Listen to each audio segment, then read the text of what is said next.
Hello students, आज हम कक्षा 10वीं के विज्ञान और प्रौद्योगिकी भाग 2 में हम जो है छठवां लेसन पढ़े थे प्राणियों का वर्गीकरण। इसमें हम लोग प्राणी जगत के बारे में पढ़ना था। आज हम लोग इस वीडियो में प्राणी जगत जो है इनके किस प्रकार से इनका आधुनिक वर्गीकरण किया गया है। प्राणी जगत यानी एनिमल किंगडम जो है उसको सभी आधार मुद्दों का उपयोग कर प्राणियों का आधुनिक जो वर्गीकरण किया गया है उसके बारे में देखेंगे। देखो यहाँ पर क्या किया गया, जगत जो है वो क्या है, प्राणी जगत, कोशिका भित्ति विहीन बहुकोशिकीय प्राणी। फिर यहाँ पर इसमें शरीर संगठन में बोला है कोशिका स्तर जो है शरीर संगठन और ऊतक अंग या अंग स्थान स्तर शरीर संगठन। फिर शरीर समिति क्या है, असमिति शरीर, और यहाँ पर क्या है अरीय समिति शरीर और द्विपार्श्व समिति शरीर। असमिति यानी क्या हुआ कि यहाँ पर जो है ये दोनों, तुम लोग जो है समिति के बारे में देखो ज्योमेट्री में पढ़े हो ना, तो उस तरह से। और ये द्विपार्श्व यानी दोनों तरफ से एकदम सेम।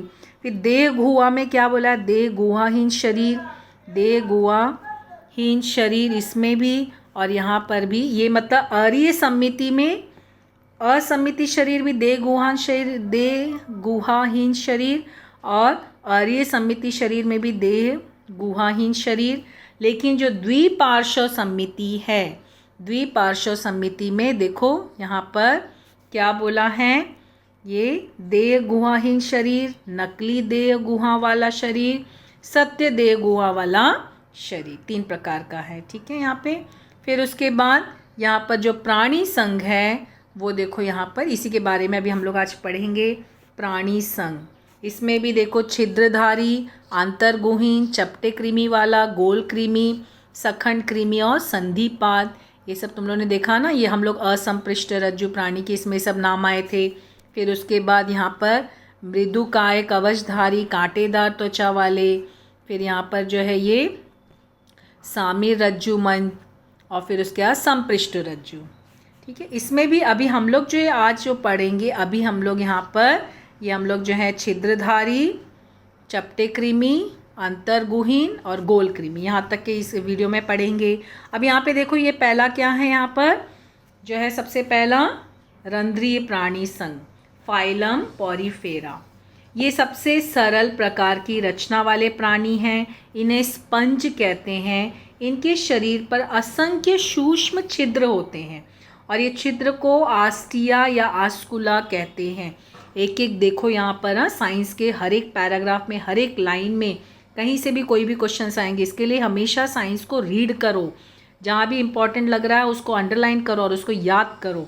तो जो रंध्रीय प्राणी संघ है, इसको ये सरल रचना वाले प्राणी, इसको क्या कहते हैं, स्पंज कहते हैं। इनके शरीर में असंख्य सूक्ष्म यानी छोटे छोटे छिद्र होते हैं और ये छिद्र जो होते हैं इसको क्या बोलते हैं, आस्टिया या आस्कुला।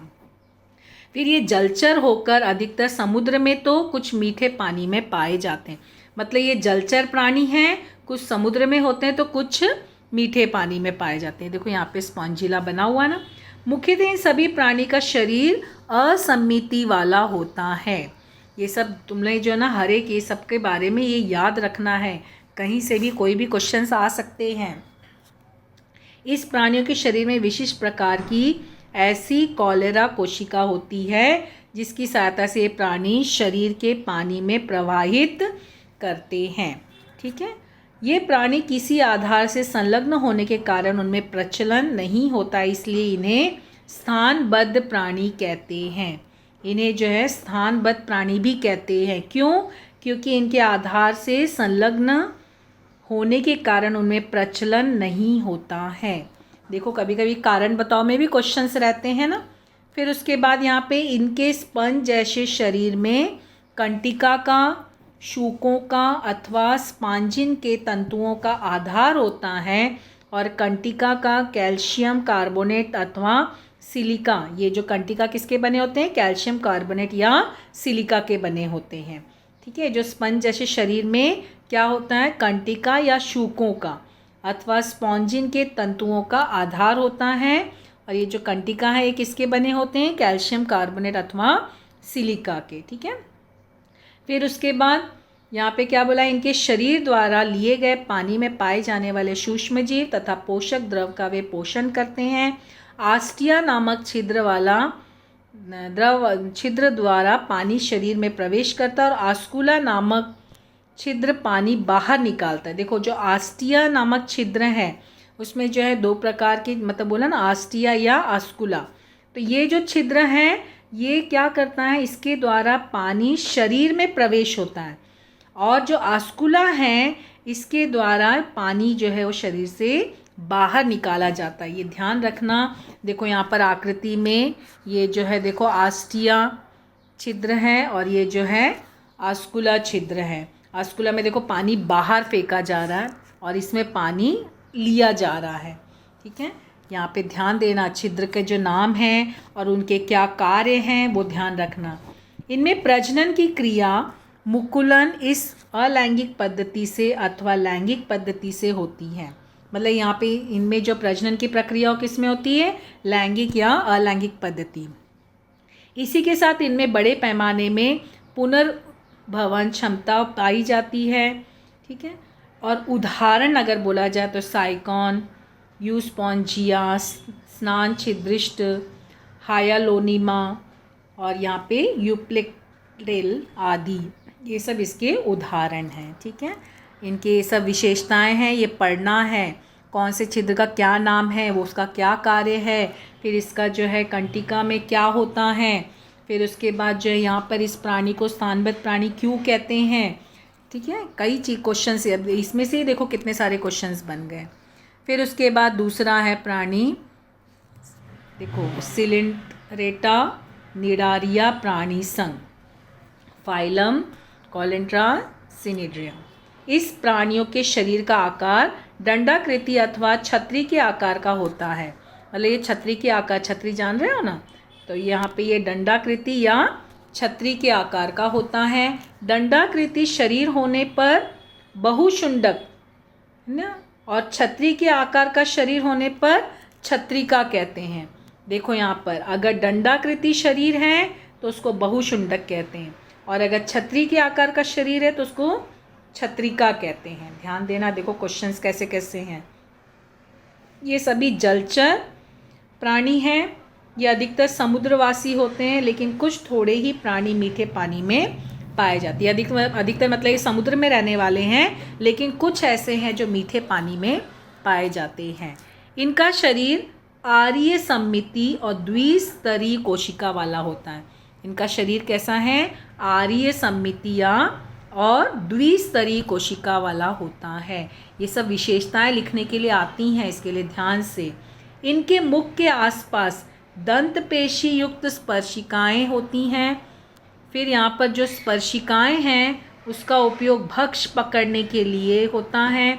और ये दंत पेशी, मतलब यहाँ पे ध्यान देना, इनके मुख के पास क्या हुआ, दंश पेशी युक्त स्पर्शिकाएं हैं, इसको टेंटेकल्स कहते हैं। स्पर्शिकाएं का उपयोग कहाँ होता है, जो भक्ष्य पकड़ने के लिए, भक्ष्य यानी वो अपने लिए भोजन के लिए जो भक्ष्य पकड़ते हैं ना, उनके लिए।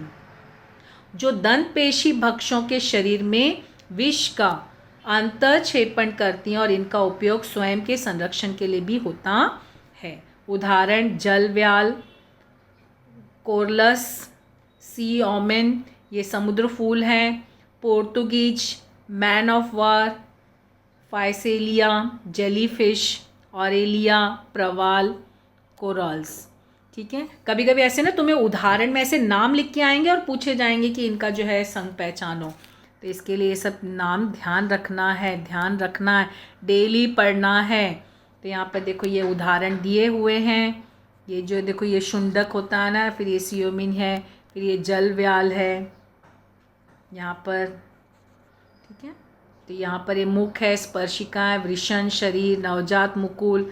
तो ये जो है तुम्हारा प्राणी संघ था। अब आया तुम्हारा चपटे कृमि प्राणियों का संघ, चपटे कृमि वाला। यहाँ पर ये जो जनक ग्रंथि बुक में लिखा है ना, उधर जनक, वहाँ पे छिद्र आएगा, जनन छिद्र, और यहाँ पे पत्ती जैसा शरीर ऐसे लिखना है। बुक में पूरा नहीं दिया, उसको ठीक कर लेना।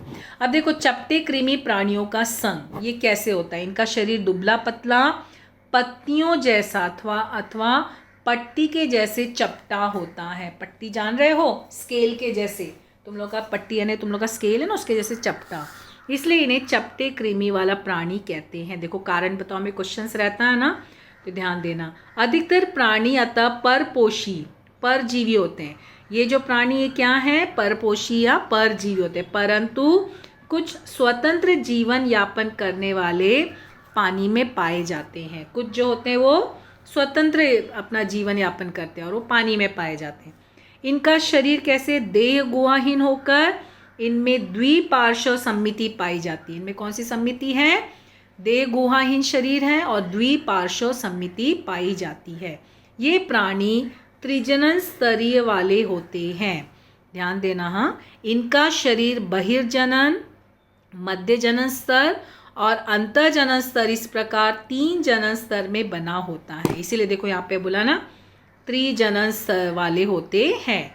मतलब इनका शरीर जो है वो किससे किससे बना है, बहिर्जनन, मध्य जनन और अंतर्जनन, ठीक है, 3 जनन स्तर से बना होता है। ये प्राणी जो वो उभयलिंगी होते हैं। ये क्या होते हैं, उभयलिंगी होते हैं, अर्थात एक ही प्राणी, उभयलिंगी यानी एक ही प्राणी के शरीर में नर और मादा दोनों ही प्रजनन संस्थाएं पाई जाती हैं।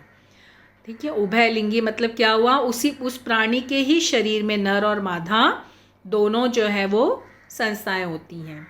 यहाँ पे देखो लीवर फ्लूक उदाहरण दिया, लीवर फ्लूक, फीता कृमि, प्लेनेरिया, ये जो है तुम्हारे जो है इसके उदाहरण हैं। यहाँ पे देखो ये चपटे कृमि संघ के कुछ प्राणी बने, ये प्लेनेरिया है, ठीक है, ये पट्ट कृमि है, लीवर, ये जो है लीवर फ्लूक है। तो यहाँ पर ये इस तरह से इसके आकृति है। फिर उसके बाद तुम्हारा जो सुनो सो अद्भुत, ये तो तुम्हारा ये नहीं पढ़ना है। अगला है गोल कृमि प्राणी संघ। अब देखो गोल कृमि प्राणी संघ क्या है, इन प्राणियों का शरीर बेलन आकार का होता है, बारीक धागे जैसा होता है, दंड गोलाकार होता है, इसलिए इन्हें गोल कृमि कहते हैं। गोल कृमि क्यों कहते हैं वो ध्यान देना। ये प्राणी स्वतंत्र जीवन यापन करने वाले अतः परपोषी होते हैं, मतलब स्वतंत्र जीवन जीते हैं लेकिन ये परपोषी यानी भोजन के लिए दूसरों पर निर्भर होते हैं। स्वतंत्र रूप से रहने वाले प्राणी ये जलचर अथवा भूचर होते हैं, मतलब वे पानी में भी रहते हैं और ज़मीन पे भी रहते हैं। इन प्राणियों का शरीर भी त्रिजनन स्तर का होता है। इनके शरीर में नकली आभासी देह गुहा होती है, इसमें जो है आभासी देह गुहा होती। इन कृमि का शरीर अखंडित होकर इनके आसपास अनेक उपचर्म होते हैं। ये प्राणी एक लिंगी होते हैं, ये एक लिंगी होते हैं, मतलब या तो वो नर होगा या तो वो मादा होगा। तो उदाहरण के लिए देखो एस्केरिस जो है पेट के परजीवी, फाइलेरिया हाथी पाँव का परजीवी। तुमने देखा होगा ना हाथी पाँव, किसी किसी के देखो पैर एकदम हाथी के जैसे हो जाते हैं, वो इसके कारण होता है, ये जो है गोल कृमि प्राणी संघ के कारण। फिर एस्केरिसिस जो होता है ना, ये भी जो है ना, ये भी पेट का परजीवी, ये अगर पेट में चला गया ना तो यहाँ पर जो है एस्केरिसिस रोग होता है। या एस्केरिसिस का जो कीटाणु होता है ना, ज़्यादातर हमारे जो नाखून बड़े होते हैं ना, नाखून में तुमने देखा कचरा जमा होता है, उसमें ये अंडे देते हैं एक्चुअली एस्केरिसिस के अंडे। इसके लिए नाखून हमेशा कट करना चाहिए। फिर ये फाइलेरिया, ये हाथी पाँव का परजीवी है। फिर लोआ, ये आँख का परजीवी, आँख को नुकसान पहुँचाता है। ये देखो यहाँ पर ये गोल कृमि के जो है कुछ प्राणी यहाँ पे हैं। ये जो है इसका मुख है, ये जनन छिद्र है, ये उत्सर्गी छिद्र है, ये पूँछ है, ठीक है, ये नर है और ये मादा है दोनों, क्योंकि एक लिंगी है ना, नर अलग होते हैं मादा अलग। उभयलिंगी मतलब एक ही में दोनों होता है। और आगे बाकी जो प्राणी संघ है उनके बारे में हम लोग अगले वीडियो में पढ़ेंगे। Thank you.